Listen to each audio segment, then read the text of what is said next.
For the repair of the Visatron measuring unit, the following procedures were necessary: replacement of its electronic components and general cleanup of the unit. For testing, we add some pressurized air as power supply and a 24-volt DC power supply.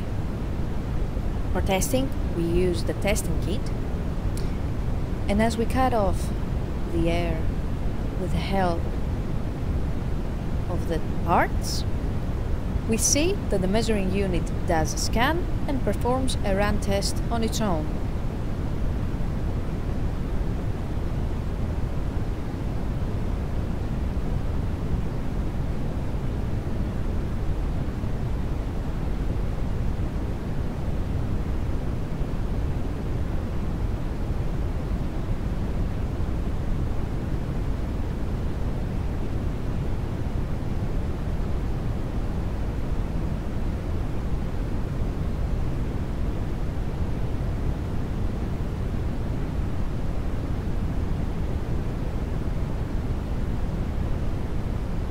It is now clear that the Visatron measuring unit is working successfully and is ready to be delivered to the customer.